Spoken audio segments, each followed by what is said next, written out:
मिलीवर piece की दिलचस्प मालूमात में आपको खुशामदीद करते हैं। तो आइए बढ़ते हैं आज की सवालात की जानिब। तो आइए आज की इस वीडियो की शुरुआत करते हैं। अस्सलामुअलैकुम। तो आइए बढ़ते हैं आज के पहले सवाल की जानिब। तो आज का पहला सवाल है, वो क्या चीज़ है जो आप हमेशा खाने के बाद देख सकते हैं? आपके ऑप्शन है ए धोखा, बी ठोकर, सी गम या डी खुशी।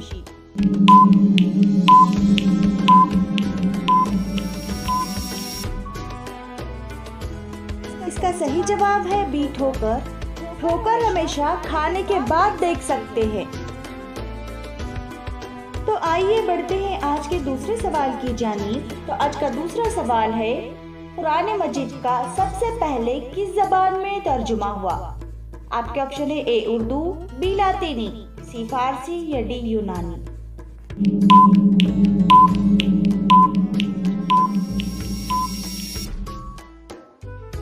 तो इसका सही जवाब है ऑप्शन सी फारसी। कुरान मजीद का सबसे पहले तर्जुमा फारसी जबान में हुआ। इंफॉर्मेटिव लगे तो वीडियो को लाइक जरूर से करें और ऐसे ही मजीद मालूमाती वीडियोस देखने के लिए मिलीवर पीस चैनल को सब्सक्राइब करें। तो आइए बढ़ते हैं आज के तीसरे सवाल की जानिब। तो आज का तीसरा सवाल है, वो कौन से नबी है जिनके बाप, दादा, चचा और बेटा नबी थे? आपके ऑप्शन है ए हजरत ईसा अलैहिस्सलाम, बी हजरत मूसा अलैहिस्सलाम, सी हजरत याकूब अलैहिस्सलाम या डी हजरत यूनुस अलैहिस्सलाम।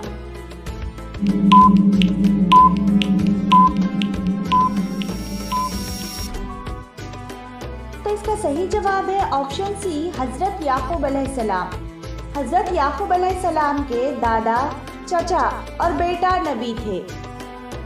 तो आइए बढ़ते हैं आज के चौथे सवाल की जानिब। तो आज का चौथा सवाल है, कौन सा अमल करने से एक पाँव जमीन पर और दूसरा पाँव जन्नत में होगा? तो आपके ऑप्शन है ए नमाज पढ़ने से, बी फर्ज नमाज पढ़ने से, सी आयतल कुर्सी पढ़ने से या डी तहज्जुद पढ़ने से।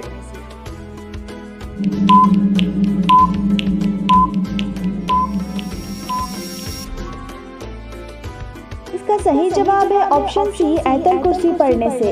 आयतल कुर्सी पढ़ने से एक पाँव जमीन पर और दूसरा पाँव जन्नत में होगा। तो आइए बढ़ते हैं आज के आखिरी सवाल की जानिब। तो आइए देखते हैं आज का आखिरी सवाल, कुरान करीम में वो कौन सी सूरत है जिसकी हर आयत में लफ्ज अल्लाह मौजूद है?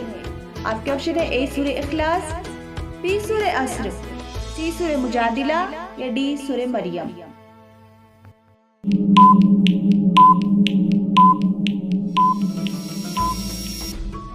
तो इसका सही जवाब है ऑप्शन सी सूरह मुजादिला। कुरान करीम की आयत सूरह मुजादिला में हर आयत पर लफ्ज अल्लाह मौजूद है। तो ये थी आज की वीडियो। इसी तरह की मजीद दिलचस्प मालूमाती वीडियोस देखने के लिए वीडियो को लाइक जरूर से करें और मजीद मालूमाती वीडियोस देखने के लिए चैनल को सब्सक्राइब करें। Thanks for watching.